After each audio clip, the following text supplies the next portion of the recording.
11:30-33க்குலாம் வந்து அவங்க வந்து தேடுதல் வேட்டையை ஆரம்பிச்சிருக்காங்க. ஸோ அப்படின்னு தான் சொல்கிறாங்க. இது வந்து நிறைய மிஸ்மேட்ச். அந்த பொண்ணே வந்து தானாக அந்த புதருக்குள்ளேருந்து எந்திரிச்சு வந்து அக்கம் பக்கத்தில் இருக்க வீடுகளை கதவை தட்டி தான் அவங்க இன்ஃபார்ம் பண்ணி தான் போலீஸ் வந்தாங்க 4 மணிக்கு அப்படின்ற இதை சொல்கிறாங்க. பட் போலீஸ் என்ன சொல்லுதுன்னா, நாங்கள் போய் வந்து அந்த பொண்ணை வந்து மீட்டெடுத்தோம், இப்போது ஹாஸ்பிட்டலில் அட்மிட் பண்ணோம் அப்படின்னு சொல்கிறது தகவல்களே இல்லாமல் அந்த பொண்ணுனுடைய தகப்பனார் வந்து காவல்துறை அதிகாரியாக தான், ரிட்டையர்டு காவல்துறை அதிகாரியாக இருக்காரு. ஸோ அதனால் வந்து இதில் என்ன மர்மம் இருக்குன்னு தெரியல. அதெல்லாம் வந்து விசாரணை எல்லாம் தெரியணும். இதில் வந்து பார்த்திங்கன்னா நிறைய விஷயங்களை மறைக்கிறாங்க. அதாவது சரவண சுந்தர் அவர்கள் வந்து பேட்டி கொடுக்கும்போது வந்து பார்த்திங்கன்னா அவர் சொன்ன தகவல்கள் நிறைய அங்கே இருக்கக்கூடிய மக்கள் சொல்லக்கூடிய விஷயங்களை பார்க்கும்போது போலீஸ் வந்து அந்த மூடப்பட்ட அந்த பார், அந்த டாஸ்மாக் கடை, அங்கே வந்து சேல்ஸ் அவ்வளோ இல்லை, அதனால் மூடப்பட்டிருக்கு. அங்கே வந்து மறுபடியும் வந்து செயல்பட்டுருக்காங்க. அந்த இடத்துல குடிக்கக்கூடியவர்கள் தான் இவங்கள நோட்டம் விட்டுருக்காங்க. இங்கே வரப்போகிற கப்புள்ஸ்லாம் எத்தனை பேர் வராங்க போகிறாங்க, இரவு நேரங்களில் இந்த மாதிரி காருக்குள்ளே உட்காந்துருக்கவங்களும் நோட்டம் விட்டு தான் வந்து இந்த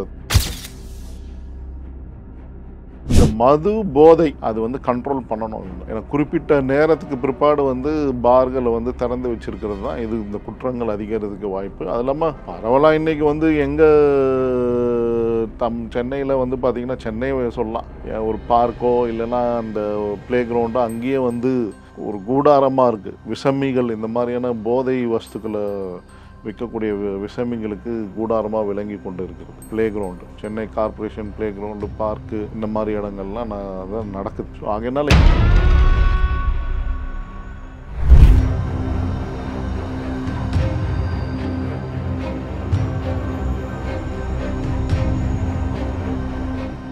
ரியல் ஒன் நேயர்களுக்கு வணக்கம். இன்று நம்மளுடைய நேர்காணலுக்கு அரசியல் விமர்சகரான திரு சரவண பெருமாள் அவர்கள் நினைச்சிருக்காங்க. வணக்கம் சார். வணக்கம். வணக்கம். கோவை மாணவி அந்த ரிலேட்டபிளான விஷயம் வந்து பெரிய லெவலுக்கு வந்து பேசும் பொருளாக ஆச்சு. தற்பொழுது அந்த விஷயம் வந்து இப்போ என்ன நிலைமையில சார் இருக்கு? அடுத்த கட்ட விசாரணையை நோக்கி பயணம் பண்ணிட்டு இருக்காங்க. பட் ஆனால் வந்து பார்த்திங்கன்னா அவங்க போலீஸ் சொல்லக்கூடிய டேட்டா எல்லாமே வந்து மிஸ்மேட்சாக தான் இருக்குது. ஏன்னா வந்து 11:30-33க்குலாம் வந்து அவங்க வந்து தேடுதல் வேட்டையை ஆரம்பிச்சிருக்காங்க. ஸோ அப்படின்னு தான் சொல்கிறாங்க. இது வந்து நிறைய மிஸ்மேட்ச். அந்த பொண்ணே வந்து தானாக அந்த புதருக்குள்ளேருந்து எந்திரிச்சு வந்து அக்கம் பக்கத்தில் இருக்க வீடுகளை கதவை தட்டி தான் அவங்க இன்ஃபார்ம் பண்ணி தான் போலீஸ் வந்தாங்க 4 மணிக்கு அப்படின்ற இதை சொல்கிறாங்க. பட் போலீஸ் என்ன சொல்லுதுன்னா, நாங்கள் போய் வந்து அந்த பொண்ணை வந்து மீட்டெடுத்தோம், இப்போது ஹாஸ்பிட்டலில் அட்மிட் பண்ணோம் அப்படின்னு சொல்கிறது தகவல்களே மிஸ்மேட்ச். ஸோ இதில் வந்து பார்த்திங்கன்னா அந்த பொண்ணும் மதுரை, இந்த தவறு செய்த பசங்களும் வந்து மதுரை. அதில் அண்ணன் தம்பி ஒருத்தன், அவனோட கசின். இதில் வேறு ஏதாவது நோக்கங்கள் இருக்குமோ அப்படின்றதுக்கு இவங்க என்ன சொல்லிட்டாங்கன்னா, 2 விஷயங்களில் அந்த நோக்கங்கள் இல்லை, அந்த சாயல் இல்லைன்னு சொல்லிட்டாங்க. இது ஏதாவது ஏற்கனவே முன் விரோதமாக இல்லை வந்து அவங்க ஊர்க்காரவங்களே ஏதாவது டார்கெட் பண்ணிட்டாங்களா. நம்ம ஒரே ஊராக இருக்குது, மதுரையாக இருக்குது. அந்த பொண்ணும் மதுரை. அது இல்லாமல் அந்த பொண்ணுனுடைய தகப்பனார் வந்து ஒரு காவல்துறை அதிகாரியாக தான், ரிட்டையர்டு காவல்துறை அதிகாரியாக இருக்கார் அவர். அப்படியா? ஸோ அதனால் வந்து இதில் என்ன மர்மம் இருக்குன்னு தெரியல. ஸோ அதெல்லாம் வந்து விசாரணை எல்லாம் தெரியணும். இது வந்து இந்த இதில் வந்து பார்த்திங்கன்னா நிறைய விஷயங்களை மறைக்கிறாங்க. அதாவது சரவண சுந்தர் அவர்கள் வந்து பேட்டி கொடுக்கும்போது வந்து பார்த்திங்கன்னா அவர் சொன்ன தகவல்கள் நிறைய அங்கே இருக்கக்கூடிய மக்கள் சொல்லக்கூடிய விஷயங்களை பார்க்கும்போது மிஸ்மேட்ச் ஆகுது. அந்த பொண்ணே வந்ததுன்னா அங்கே லோக்கலில் இருக்கவங்களாம் சொல்கிறாங்க, காலையில் அதுவாகவே அந்த பொண்ணாகவே 4 மணிக்கு சுய நிலை வந்ததுக்கு பிற்பாடு ஒரு வீட்டு கதவாக தட்டும் போது ஒரு வீட்டிலேருந்து ஹெல்ப் பண்ணியிருக்காங்க அப்படின்னு தான் சொல்கிறாங்க, போலீஸாக அழைச்சிருக்கிறாங்க அப்படின்னு. ஸோ இதில் வந்து அதான் இது ஒன்று. போலீஸ் வந்து அந்த மூடப்பட்ட அந்த பார், அந்த டாஸ்மாக் கடை, அங்கே வந்து சேல்ஸ் அவ்வளோ இல்லை, அதனால் மூடப்பட்டிருக்கு. அங்கே வந்து மறுபடியும் வந்து செயல்பட்டுருக்காங்க. அந்த இடத்துல குடிக்கக்கூடியவர்கள் தான் இவங்கள நோட்டம் விட்டுருக்காங்க. இங்கே வரப்போகிற கப்புள்ஸ்லாம் எத்தனை பேர் வராங்க போகிறாங்க, இரவு நேரங்களில் இந்த மாதிரி காருக்குள்ளே உட்காந்துருக்கவங்களும் நோட்டம் விட்டு தான் வந்து இந்த தவறு நடந்திருக்கு. ஸோ ஒரு புறம் வந்து அவங்க வந்து கப்புள்ஸ் வந்து அவங்களுடைய லவ்வர்ஸாக இருக்கும்போது, அதுதான் நான் சொன்னேன் போனேன் இதுலேயும் வந்து என்னென்னா, இதெல்லாம் வந்து நீங்கள் வீட்டுக்கு இன்ஃபார்ம் பண்ணிவிட்டு ஒரு ஒரு பொண்ணு ஒரு பையனை லவ் பண்ணுறதோ, பையன் ஒரு பொண்ணை லவ் பண்ணுறதோ பண்ணிங்கன்னா, இந்த மாதிரியான தனிப்பட்ட இடங்களில் ஒரு இருட்டான இடங்களில் போய் நீங்கள் பேச வேண்டிய அவசியம் இருக்காது. அவங்க ஒரு சினிமா தேட்டர், ஒரு பார்க்கு இடங்கள்லாம் போய் பேசிவிட்டு அவங்க கதையை பேசிகிட்டு இருந்திருக்கலாம்.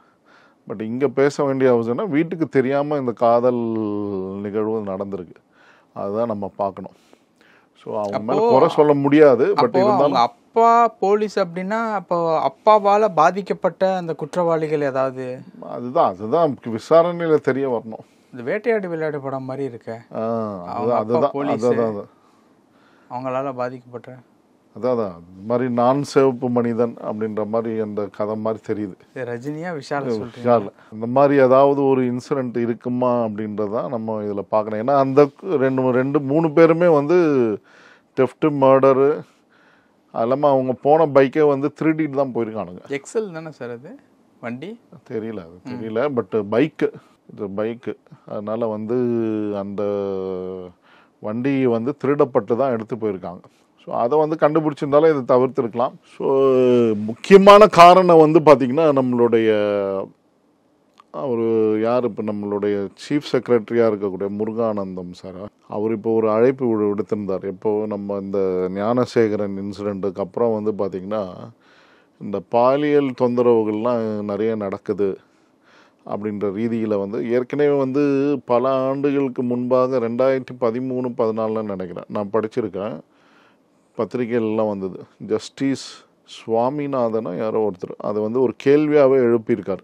இந்த மாதிரியான குற்றங்கள், பாலியல் குற்றம், குறிப்பாக வந்து குழந்தைங்களுக்கு போக்சோ வகையான தொந்தரவுகள் வந்து குழந்தை பாலியல் தொந்தரவுகள்லாம் நிறைய நடக்குது. ஏன் கவர்மெண்ட் வந்து இதை வந்து சமூக நலத்துறை அவங்களாம் இருக்காங்க, சோஷியல் ஜஸ்டிஸ் டிபார்ட்மெண்ட்டு, சமூக வளர்ச்சித்துறை, இவங்களாம் இந்த அந்த அரசு துறையில் இருக்கவங்களாம் என்ன செஞ்சுக்கிட்டு இருக்காங்க, இதெல்லாம் ஒரு ரிப்போர்ட் மாதிரி எடுத்து இதெல்லாம் கண்ட்ரோல் பண்ணுறதுக்கு என்ன பண்ணணும் அப்படின்ற ரீதியில் வந்து அவேர்னஸ் க்ரியேட் பண்ணணும். இப்போ வந்து பார்த்திங்கன்னா நிறைய விஷயங்களில் வந்து படங்கள் வருது, சினிமா. அக்ஷய் குமார்னு இருக்கார், இந்தி நடிகர். அவர் வந்து இப்போ அவரோட பேட்டியை நான் பார்த்தேன். அவர் என்ன சொல்கிறாருன்னா, நான் வந்து இந்த மாதிரியான ரிலேட்டட், அதாவது அவர் வந்து இந்த பெண்களுடைய அந்த மாதவிடாய் காலத்தில் யூஸ் பண்ணுற பேடை பற்றி ஒரு படம் எடுத்தார்.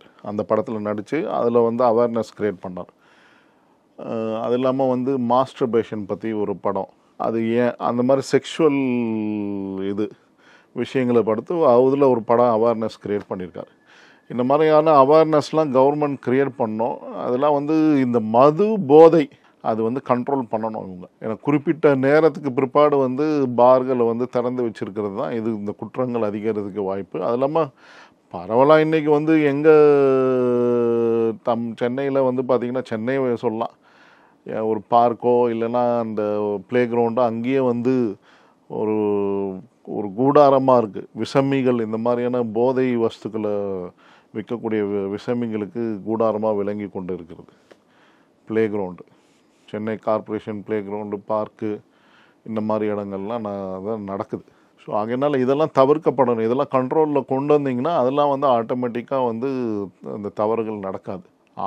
ஒரு 8 மணி 9 மணிக்கெலாம் நீங்கள் க்ளோஸ் பண்ணி, நீங்கள் 10 10:30 அதுக்கப்புறம் வந்து அடிஷ்னலாக இந்த மாதிரி திருட்டுத்தனமாக போலீஸ்க்கு தெரிஞ்சோ தெரியாமலோ வந்து பார் நடந்திருக்கு அந்த இடத்துல. ஸோ அதெல்லாம் வந்து தவறுகளை வந்து ஊக்குவிக்கிறதுக்கான ஒரு மையமாக செயல்பட்டு கொண்டு இருக்கிறது. அது இல்லாமல் இந்த மாதிரியான கிரிமினல்ஸ் எல்லாம் வாட்ச் பண்ணணும். என்ன உங்கள் பாட்டுக்கு திருடிடுறான், அது ஒரு பெயிலில் வந்துடுறான், அவன் பாட்டு சுற்றிட்டு இருக்கான், ஒரு கும்பலில் இருக்கான், அவன் என்ன அடுத்த தப்பு பண்ண போகிறான்னு யாருக்குமே தெரியல. ஓகே, அவனுக்கு ஒரு வாய்ப்பை உருவாக்கி கொடுத்துக்கிட்டே இருக்கிறீங்க. அதை தான் நம்ம பார்க்கணும். பல விஷயங்கள் பேசணும். நேரத்துக்கு ரொம்ப நன்றி சார்.